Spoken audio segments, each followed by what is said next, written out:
Marketing Square. Bienvenue sur Marketing Square, le rendez-vous du gros marketing. Le gros, c'est un marketing qui sort des clous, qui se réinvente, qui se renouvelle. C'est aussi un mindset qui repose sur l'envie de se dépasser, de se détacher de ses opinions une bonne fois pour toutes et d'apprendre en continu. Si tu te reconnais dans cette description, que tu sois débutant ou expert, abonne-toi. Ce podcast va devenir ton meilleur allié. Vous êtes une marque ou une entreprise qui cherchez à étendre votre portée sur les réseaux sociaux ou bien un créateur de contenu à la recherche de partenariats? Richmaker est là pour vous aider. Cette plateforme de mise en relation entre marques et influenceurs est conçue pour vous permettre de toucher de nouvelles audiences à moindre coût. Avec Richmaker, vous pouvez trouver les partenaires idéaux pour votre prochaine collab en un clic. Rendez-vous sur Richmaker pour faire le plein d'idées et développer ce levier inexploité qu'est le partenariat. Bon épisode à tous! Bonjour à tous et bienvenue sur Marketing Square. Aujourd'hui, on remet le couvert avec un épisode spécial partenariat. Comment générer plus de croissance avec un investissement minimum. Vous êtes beaucoup à avoir adoré notre épisode précédent. Je vous le reglisserai dans les ressources de l'épisode. Je reçois à nouveau notre ambassadeur de choc, Jordan Simon, directeur des partenariats chez Luco. Et aujourd'hui, il va nous expliquer comment créer un partenariat à succès. Salut Jordan, re-bienvenue dans le podcast. Hello, bienvenue à tous, salut Caroline. Je suis ravi de revenir dans cet épisode et de vous partager les clés des partenariats. Écoute, tu as été plébiscité par la foule, tout le monde a dit, les partenariats, ça se mange sans fin, on en veut encore. Et aujourd'hui, on s'est dit comment résoudre le problème numéro 1 des partenariats, qui est que souvent les partenariats, ils meurent avant même d'être nés. Et oui, beaucoup de partenariats meurent dans l'œuf. Il y a 1000 façons de rater un partenariat. Donc ensemble, on va voir aujourd'hui comment se prémunir, comment est-ce qu'on prend les choses dans le bon ordre. C'est une discipline qui est assez nouvelle en France, évidemment, elle est déjà très connue aux États-Unis. C'est un peu la marque de fabrique de toutes les marques qui cartonnent. Mais nous, en France, ça nous arrive un peu comme ça, en pleine face. Donc déjà, première question, Jordan, est-ce que tu peux nous expliquer c'est quoi qu'on entend par partenariat exactement? Tu as raison de poser la question. Aujourd'hui, il y a 1000 façons de faire des partenariats. Nous, aujourd'hui, on va plutôt prendre le prisme d'une entreprise B2C, donc qui est en direct avec ses consommateurs finaux. Et l'idée, c'est de faire des partenariats avec des entreprises à destination des consommateurs finaux. Ça, aujourd'hui, c'est ce qu'on fait en partenariat. C'est l'alliance, si tu veux, de deux entreprises qui vont améliorer un service pour leurs utilisateurs. Soit c'est ce qu'on appelle donc en B2B ou alors en B2B2C. C'est ce qu'on va faire aujourd'hui et c'est ce qu'on fait nous aujourd'hui par exemple avec Luco, où tu vas faire des partenariats avec des entreprises à destination de leurs clients finaux. Ok, génial. Et du coup, quand on dit un partenariat à succès, comment est-ce que tu définis, tu jauges, tu évalues le succès d'un partenariat finalement? Je pense que la notion de succès est assez différente. Principalement, c'est par rapport aux revenus que ça va te rapporter. Référence à l'épisode précédent, on parlait des partenariats d'image. Si c'est ta volonté de gagner en notoriété, en crédibilité par rapport à ta marque, eh ben c'est hyper cool en termes de succès de faire un partenariat. On avait fait un partenariat avec Decathlon. On a eu beaucoup de RP, donc de retombées presse aussi. Là, c'est un vrai succès. Une croyance limitante que j'entends tout le temps dans le partenariat, c'est les partenariats, ça marche pas. Et j'ai adoré l'épisode de mon comparse Eric Seclet, qui a le podcast sur le SaaS Club. Génial podcast que je vous recommande. Il a fait un épisode avec le CEO de Matera. Lui, justement, parlait de son partenariat avec Luco en disant parfois en fait il y a des partenariats qui fonctionnent, il y en a qui fonctionnent pas. Je trouve cette démarche hyper humble, hyper transparente. Les partenariats, c'est comme la prospection. Arrêtez de vous dire que si vous avez un client qui vous dit non, tous les autres vous diront non, ou si vous avez un client avec qui ça s'est mal passé, tous les autres sont des cons. En fait, c'est vraiment la même chose dans le partenariat, donc faut ramener un petit peu de recul dans cette discipline. Les partenariats, ça marche pas toujours. Par contre, plus vous en faites, plus vous allez trouver des choses qui marchent, exactement comme dans la prospection. C'est exactement ça. Et en fait, tu as des petites lumières qui te disent effectivement tu vas dans la bonne direction pour faire un partenariat. On va en parler justement sur les erreurs à pas commettre. Mais plus tu te rapproches, si tu veux, du cycle et du moment de vie de ton client, plus c'est bon signe. Plus tu vas pas mettre trop de temps à chercher le fil rouge pour savoir quelle est la meilleure manière pour faire ce partenariat-là, plus c'est bon signe. On va en parler tout à l'heure, mais clairement aujourd'hui, faut être assez humble. Il y a des partenariats qui ont cartonné et des partenariats où tu pensais que justement qu'ils allaient cartonner et en fait, la mayonnaise, elle prend pas.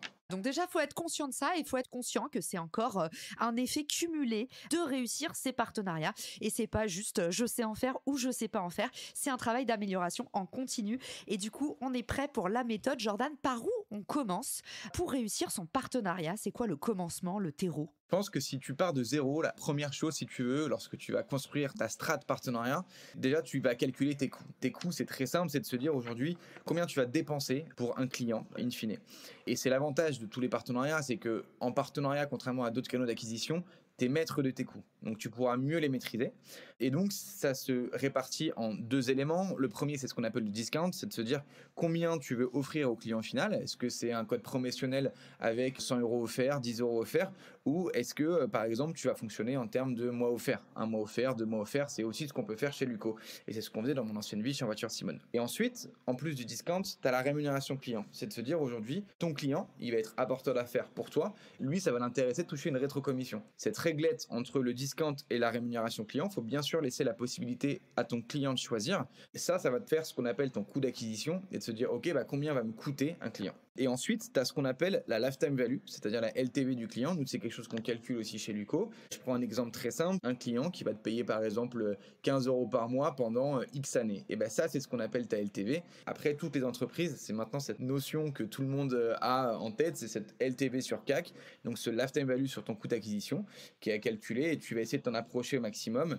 Évidemment, si ta LTV sur CAC équivaut à 1, c'est que tu perds pas d'argent, mais plus elle est haute, mieux c'est. Qu'est-ce que vous utilisez comme logiciel de suivi de métriques? Est-ce que tu recommandes Amplitude, Mixpanel? Il y a quoi dans ta mallette marketing pour traquer ces indicateurs-là? Alors, on a Amplitude. Maintenant, on fonctionne beaucoup avec Looker, qui est un outil de data visualisation.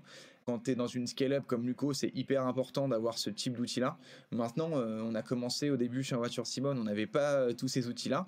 Même si tu n'as pas le budget pour avoir ces outils comme Looker ou Amplitude, eh bien, tu peux déjà commencer sur Excel. Et ça marche en fait, c'est hyper important de l'avoir. Au tout début, par exemple, lorsque tu vas commencer, tu vas avoir même un outil très simple comme Pipedrive, qui est complètement gratuit au début, et qui est un outil qui est formidable lorsque tu n'as pas beaucoup de ressources, pour te permettre de suivre tes deals, ton avancée, te rappeler tes tâches. Et ça, franchement, je le conseille. C'est bien, ça nous fait un petit refresh tout court, Jordan, parce que calculer son coût d'acquisition, combien votre client vous rapporte aussi sur toute sa durée de vie, donc la LTV, c'est un peu la base de la base et ça va vous servir aussi si vous devez, par exemple, lancer une campagne de pub, comprendre finalement combien vous coûte et combien vous rapporte un client. Ça vous permet de comprendre combien vous pouvez dépenser pour l'avoir et ça vous donne déjà des petites pistes sur comment vous allez réussir à l'obtenir. Et en général, effectivement, le partenariat, c'est beaucoup plus héroïste que la publicité, mais ça met plus de temps et il y a un petit protocole. Du coup, l'étape numéro 2, ce serait quoi, Jordan, une fois qu'on a ces petits indicateurs et qu'on a bien compris comment les définir en amont et les traquer sur le long terme?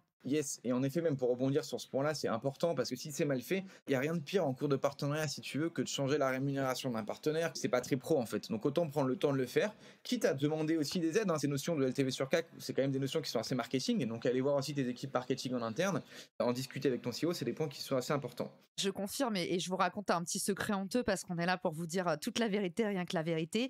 Quand je travaillais aux États-Unis pour une boîte qui faisait du e-commerce en bijoux, on a fait un peu une dinguerie en fait. On a commencé à travailler avec un partenaire qui nous faisait de l'affiliation. On envoyait les box et eux nous distribuaient sur leur site et touchaient une com à chaque vente. Et en fait, ils ont fait tellement de ventes qu'on a commencé à se dire mais pourquoi est-ce qu'on a mis une commission aussi faible? On est obligé d'augmenter. Et là, honnêtement, le moment où tu es obligé d'expliquer à ton boss que l'affilié qui te rapporte le plus d'argent, en fait, tu lui as donné une marge trop gourmande et qu'aujourd'hui, tu peux pas baisser parce que sinon, le mec, tu vas le vexer et tu peux pas te permettre d'avoir un affilié, le plus gros affilié qui te tourne le dos. Mais d'un autre côté, tu as été trop mauvais dans les négos du début et tu t'en rends compte à la fin. Enfin voilà, un truc tout bête, mais Jordan, c'est un très bon rappel. Et on est aussi là pour vous raconter les grosses casseroles parce qu'on en fait tous. Et nous, du coup, on est allé ramer à expliquer à l'associé avec des bouquets de fleurs que au final, on allait devoir baisser ses commissions. Mais gros bisous et surtout, change rien de ce que tu fais, quoi. C'est un peu ça et franchement même aujourd'hui quand tu vas lancer des nouvelles verticales c'est des choses qui peuvent arriver donc c'est un très bon point et je pense que tu as raison, faut pas avoir peur aussi de nos casseroles, c'est aussi comme ça qu'on apprend et c'est pour ça qu'on vous partage ce genre de tips. Et ensuite, tu me parlais des autres points. Je pense que je passe un peu la notion de comment chasser, comment segmenter ces verticales. C'est des éléments qu'on a vus vraiment au précédent podcast, donc je vous invite vraiment à le revoir. Et donc, c'est une fois que tu as bien discuté avec ton entreprise qui est sélectionnée, que tu as bien compris ses attentes, ça c'est important. Tu peux par exemple monétiser la base client du partenaire. Notre envie, si tu veux, ça peut être tout un tas d'avantages à intégrer dans un programme d'avantages d'affiliation de manière assez globale par rapport au partenaire. Et ça, c'est des choses qui sont importantes aussi à prendre conscience. On a vraiment l'impression d'être à l'école aujourd'hui avec Jordan. Il tourne sagement les pages de son cahier au fur et à mesure des points. Eh ben, je prends mes notes. L'objectif est de faire un podcast, j'espère, de qualité pour vous. Donc, écoutez, je prends des notes. Et en fait, effectivement, tu as un deuxième point, c'est la partie engagement. Une fois que tu vas signer ton partenariat, ça fait partie aussi des partenariats à succès. On l'a répété vraiment plusieurs fois, mais je pense que c'est important d'avoir. Lorsque tu vas signer et closer ton partenaire, tu n'as que 50% du travail qui va être effectué. Après, quand tu es dans un modèle de SaaS B2B, on en parlait un petit peu au début, le partenariat, il est passé à un Customer Success et c'est terminé. Aujourd'hui, sur un programme de partenariat, tu as toute l'animation commerciale qui t'incombe et donc ça va être par exemple des webinaires, des présentations et c'est ce qu'on fait aujourd'hui avec nos partenaires actuellement et ça va servir pour l'animation de ton partenariat. Et donc on a vu comment bien calculer ces coûts au début qui étaient super importants pour faire un partenariat à succès. Et maintenant, la question, ça va être aussi comment aller chercher ses partenaires. Ça, c'est un deuxième point, c'est un point qui va être important. Et d'ailleurs, je fais une petite aparté. Je rebondis sur ce que tu disais lorsque tu disais que c'était quelque chose qui était assez nouveau en France, finalement, les partenariats, et quelque chose qui venait des US, qui était monnaie courante chez eux. Maintenant, c'est vrai, depuis à peu près un an, on voit effectivement dans pas mal de startups maintenant que tu as la notion de partenariat qui existe et qui se crée finalement assez rapidement au début. Il y en a certains qui vont se dire, mais oui, mais attention, il y a de plus en plus de partenariats, donc finalement, les entreprises vont être beaucoup plus sollicitées. Et je pense que c'est important aussi de le voir en opportunité business, avec tout ce qui se passe en ce moment sur la fin d'année dernière. Et ben, les startups se recentrent un petit peu sur leur activité core business et vont chercher à aller plus rapidement sur la rentabilité. Et un moyen d'aller sur de la rentabilité, c'est aussi de monétiser sa base client. Et donc, si tu veux, pour ces boîtes-là, ça va être aussi intéressant de faire des partenariats. Donc, effectivement, tu vas avoir tout un tas d'opportunités business qui vont arriver. Donc c'est pour ça que je pense qu'encore aujourd'hui, les partenariats, c'est un bon moyen aussi de développer sa croissance. Pour continuer à aller sur cette notion de partenariat à succès, il y avait cette notion de lister les acteurs qui font sens avec votre business. On en a beaucoup parlé lors de l'épisode précédent, donc je vous y renvoie.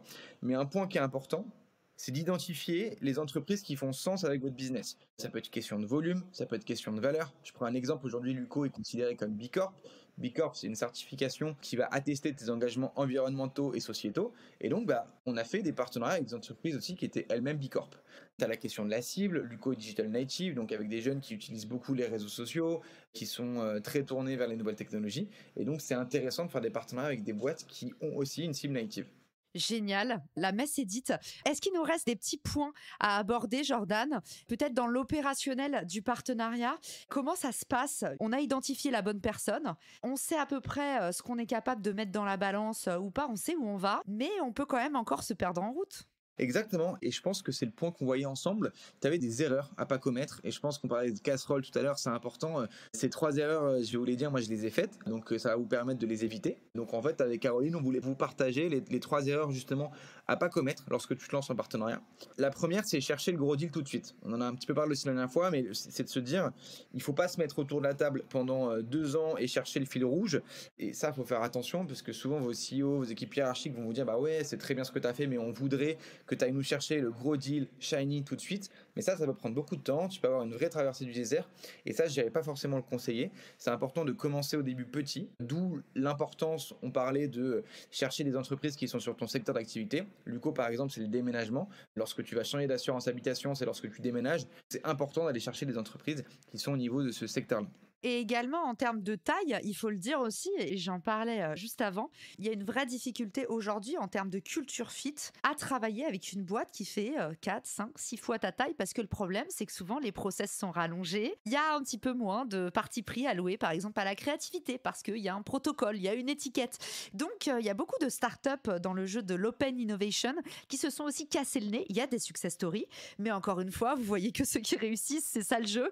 Il y a aussi plein de startups qui veulent faire des gros partenariats justement avec un très gros acteur et qui au final se prennent un peu les pieds dans le tapis parce que le gros acteur parfois c'est aussi un piège. En tout cas, ça veut pas dire que le partenariat va fonctionner. C'est pas parce qu'il y a une grosse audience que c'est forcément un carton assuré. Et en plus, c'est des gros process, donc peut-être potentiellement 6 mois, 2 ans parfois d'implantation. Tu as tout dit, c'est qu'effectivement, même encore aujourd'hui, on en revient sur les différentes verticales. Il y a des partenaires, ce qu'on appelle corporate, qui sont beaucoup plus gros que vous, qui peuvent être intéressés à faire un partenariat avec vous. Nous, c'est ce qu'on a pu faire avec Decathlon. Mais c'est un piège. Il faut faire attention, il faut bien le mener. Et c'est beaucoup plus complexe que de faire un partenariat plutôt quick win avec des entreprises qui tournent autour de votre business Et ça, c'est des choses qui sont faciles à mettre en place et qui vont vous générer du revenu et du business tout de suite. Donc attention à ça. Et là où il faut faire attention, c'est qu'effectivement, votre CEO peut aussi avoir cette envie d'aller chercher les gros deals tout de suite. Mais c'est important aussi de faire un peu de pédagogie et de faire prendre conscience de ça. Erreur numéro 1, du coup, on évite les gros deals. Attention à ne pas courir que les gros poissons. Erreur numéro 2. Erreur numéro 2, il faut rencontrer ses pairs. C'est important de le faire. On peut très vite être enfermé un petit peu dans sa bulle et se dire, OK, comment on va y arriver et de faire tout un petit peu nous-mêmes, surtout au début. Un bon partnership manager, c'est quelqu'un qui a du réseau. Et donc, allez rencontrer vos pairs, allez rencontrer également vos concurrents, vos prospects, vos homologues. C'est un métier de réseau et de relation. Je prends un exemple très simple. Luco, c'est de l'assurance habitation, donc principalement de l'assurance. Moi, je venais pas du monde de l'assurance au début. Et j'ai rencontré des courtiers, j'ai discuté avec des courtiers pour comprendre en fait, si tu veux, leurs intérêts. Et je pense que dans chaque business, c'est hyper important de sortir du bureau et de rencontrer ses homologues et même rencontrer aussi tes pairs qui font le même métier, soit pour demain travailler avec cette personne-là et son entreprise, soit pour apprendre. C'est un métier qui est en constante évolution. C'est aussi pour ça qu'on vous parle de nos casseroles. Les erreurs d'aujourd'hui ne seront pas les erreurs de demain. Il y aura forcément des erreurs qu'il faudra éviter de faire. Et donc, c'est en rencontrant d'autres personnes qui font le même métier que vous allez continuer à apprendre. Et t'en as qui font ça très bien. On parlait de partnership tout à l'heure. C'est une communauté justement dédiée au partenariat. Il y a des communautés qui se créent, comme tu as des communautés de product, de CFO, etc. Aujourd'hui, partenariat, c'est un vrai métier. C'est important de rencontrer et de sortir de sa bulle. Et ensuite, la dernière erreur, je pense, c'est de ne pas impliquer votre CEO dans la partie stratégie. Souvent, ce qui se passe, c'est que lorsque vous êtes dans une petite startup, au début, c'est le CEO lui-même qui fait les partenariats, et ensuite, il recrute, et c'est vous qui le faites. Donc là, le problème se pose moins. Le problème peut se poser dans des gros scale-up, où justement, effectivement, le CEO a moins le temps, et donc du coup, peut être vite loin de ces sujets-là, et c'est important qu'il puisse être proche de vous et proche de cette stratégie-là. Moi, par exemple, chez Luco, Raphaël, qui est le CEO de Luco, on se voit aujourd'hui toutes les semaines, quand bien même on est une scale-up et quand bien même il y a 250 employés. Cette personne-là peut avoir un réseau qui peut vous aider à développer d'autres types de partenariats. Son statut peut aussi vous aider dans certaines réunions, notamment pour aller voir des gros deals, donc vous allez gagner en crédibilité. Alors, je pense qu'il n'y a pas de honte à faire la plante verte, même dans mes précédents expériences. Lorsque tu vas avoir une grosse banque, un gros assureur, eh bien, tu peux faire la plante verte et si tu veux, ton CEO va faire le pitch, etc. Mais c'est important pour amener la crédibilité dans le meeting. Et tu vas avoir aussi des décisions stratégiques qui peuvent être prises. Par exemple, lorsque ce partenariat va générer des coûts de dev qui sont importants, donc comment on va les placer dans la roadmap produit, qu'est-ce qu'on va bouger. On sait que les roadmap produits sont hyper touchy en startup. C'est des sujets qui sont importants et lui, il a la légitimité nécessaire pour permettre de bouger ces sujets-là. Donc vraiment bien impliquer ton CEO dans la stratégie de partenariat, qu'il la valide et qu'il soit OK avec toi. Ça, je pense que c'est le dernier point. En bonus, peut-être, on en parlait un petit peu sur la dernière erreur, c'est aussi de savoir reconnaître quand ça marche pas. Parfois, il faut vraiment être engagé, avoir une vraie résilience et donc se dire, OK, en fait, on a tout fait sur ce partenariat-là. On a coché toutes les cases qu'on a pu voir grâce à ce podcast et en fait, finalement, il y a quelque chose qui marche pas. Et aussi, il faut essayer de reconnaître et dire, OK, on a testé le POC, ça marche pas. Bon, c'est pas grave et on arrête, quoi. Exactement. Et puis surtout, une fois que vous avez votre proof of concept, le fameux POC, ce qui est bien, c'est que vous allez pouvoir aussi le tester éventuellement avec des modifications sur d'autres acteurs. Parce que si ça se trouve, ce qui n'allait pas, c'était l'adéquation d'audience. Ou si ça se trouve, c'était le moment du parcours d'achat qui n'était pas approprié. Donc, il peut y avoir 1000 raisons pour un partenariat d'échouer et tu mets le doigt dessus. Et c'est une excellente boucle pour cet épisode, Jordan. Le retour d'expérience, il est hyper important en partenariat. Et moi, je me bats pour que même quand on rate un truc, on vienne se le dire en fait. Souvent, il y a des partenariats, ça s'est pas bien passé.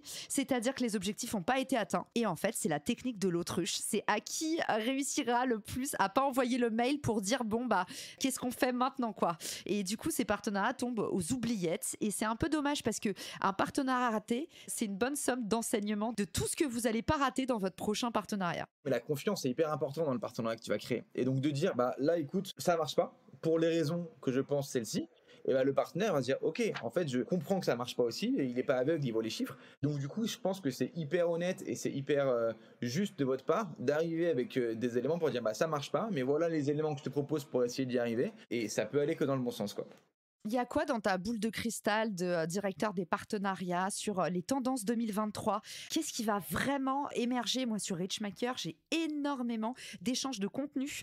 Donc, je vois en fait que tout ce qui est netlinking, je crée un article pour ton site, ça marche du tonnerre. Tu as également le côté on crée un live, on lance un webinaire ensemble ou on co-signe un livre blanc. J'aimerais bien avoir ton point de vue. Toi qui bosses dans une entreprise, vous faites de l'assurance. C'est quoi les types de partenariats sur lesquels vous allez mettre le focus focus en 2023? Qu'est-ce qui marche vraiment versus qu'est-ce qui marche moins bien, en tout cas chez vous? Là où on va mettre le focus, effectivement, c'est aussi de se recentrer sur un cœur d'activité. Tu vois, on en parlait tout à l'heure. On a fait plein d'offres différentes, d'offres d'assurance. On a fait de l'assurance habitation, on fait de l'assurance emprunteur. Voilà, on fait plein de choses. Et en fait, parfois, c'est aussi bien de se recentrer sur tes activités cœur business et de se dire, nous, voilà, aujourd'hui, on met vraiment un focus sur l'assurance habitation et l'assurance emprunteur parce que c'est là où tu es bon, c'est là où tu es fort et tu n'as jamais fini finalement de craquer une verticale. Donc, je pense qu'on va se reconcentrer sur cette verticale-là. J'en parlais aussi tout à l'heure, mais je pense qu'il y a beaucoup d'entreprises qui, pour aller vite à la rentabilité sur 2023, vont vouloir monétiser leur base client. Donc, je pense qu'il faut être aussi ouvert au marché et donc, du coup, écouter un petit peu ce qui se dit sur le marché et de voir les entreprises qui ont envie de monétiser leur base, de créer des espaces partenaires. Et ça peut être un élément super important pour vous en tant que partnership manager, de développer et de trouver des revenus de croissance. Et là, pour une vraie réponse concrète, c'est quoi les types de partenariats un peu vache à lait pour 2023? Encore une fois, il n'y a pas de recette magique, mais la première, c'est partir de votre business. Donc nous, on est en B2C, donc avec le client final, mais le client final, voilà, où est-ce qu'il va chercher son assurance habitation, par exemple, chez nous, c'est le déménagement. Donc le déménagement, on est par exemple avec des partenariats qui sont autour du déménagement, donc qui font de la gestion locative. Je prends un exemple très concret de Flatlooker, qui est un partenaire chez nous par exemple, et ça marche super bien parce qu'il est spécifique au déménagement. Dans mon ancienne vie en voiture Simon, on en parlait aussi la dernière fois, c'est des 18-25 ans, ces gens où est-ce qu'ils sont? Ils sont sur des campus. Et donc tout ce qui est campus et faire des partenariats avec des BDE d'associations étudiantes ou même les écoles elles-mêmes, ça a cartonné pendant très longtemps, plus que de faire des partenariats avec des gros institutionnels privés. Donc plutôt l'apport d'affaires, et c'est vrai que dans ma boule de cristal marketing, le peer-to-peer marketing, le marketing de la main à la main va vraiment se développer cette année. Je pense qu'on va passer beaucoup moins par des régies. C'est la fin des intermédiaires dans le marketing aussi. Je ne sais pas si on peut dire que quelque part les marques, les médias, les personnes seront en fait les nouveaux canaux publicitaires des marques, mais en tout cas il y a un truc comme ça qui se met en place et je pense que l'apport d'affaires, que ce soit dans le monde du travail, entre freelance, que ce soit entre freelance et agence ou que ce soit entre marques, médias et même les associations, certaines qui s'y mettent. Je pense que ça a de beaux jours devant soi et ce qui est très bien pour les entrepreneurs de toute échelle et ce qui est très rassurant, c'est qu'en fait, c'est des partenariats à la performance. Vous ne payez une commission que si le client est acquis, par exemple. Donc ça, c'est ce que nous raconte Jordan avec Flatlooker. Je crois, si c'est bien ça, tu me dis si je m'arrête, Jordan, mais du coup, c'est rémunéré à la commission, c'est-à-dire que dès que Flatlooker te ramène un client, toi, tu reverses une com. Ouais, Flatlooker ou un autre partenaire, en fait, aujourd'hui, nous, on est principalement sur un paiement à la conversion. C'est avantageux pour vous en tant que startup parce que si tu veux, tu prends pas le risque d'avoir 100 prospects et qu'un qui convertit. Maintenant, effectivement, il faut s'adapter aussi aux pratiques du marché. Donc, pareil, sortez de votre bulle, essayez de rencontrer un petit peu les pratiques du marché. Si tout le monde paye au lead, si demain vous payez au contrat, bon, bah, ça va pas marcher, en fait. Il y a soit un paiement en lead qui peut être réalisé, soit un paiement aussi à la conversion. Charge à vous, si vous payez à la conversion, d'avoir aussi des bons taux de conversion. Sinon, votre partenaire va vous dire « Ok, mais je suis payé à la conversion, mais en fait, je t'apporte 100 leads, t'en as qu'un qui convertit. » quoi. Et donc là, le retour de bâton, il peut être un peu violent. Exactement, et tu as raison de le rappeler parce qu'il y a autant de types de co-marketing qu'il y a de types de marketing et en fait on peut tout imaginer à faire avec un partenaire et il y a aussi les partenariats par exemple marque influenceur, c'est très propre aux marques. Moi je considère vraiment que les paiements à la performance c'est que dans la rubrique affiliation ou apport d'affaires, mais typiquement si vous faites un partenariat demain avec un influenceur, essayez de lui parler d'un paiement au coût par lead ou coût par acquisition, vous allez vous faire bien recevoir je pense parce que forcément il y a d'autres partenariats qui travaillent autre chose. Votre marque, la notoriété, le top of mind, la puissance de votre réputation. Donc on aura l'occasion d'en parler dans d'autres épisodes et puis on parlera aussi bientôt d'influence B2B.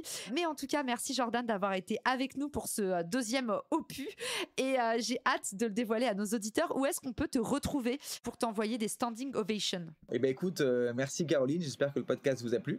Et directement sur LinkedIn, Jordan Simon, j'essaie de publier de temps en temps autre des petits tips qui pourront vous aider aussi sur les partenariats. Donc ravi de savoir ce que vous avez pu en penser. Génial, merci Jordan et merci à tous pour votre écoute. À très vite dans Marketing Square. Ciao.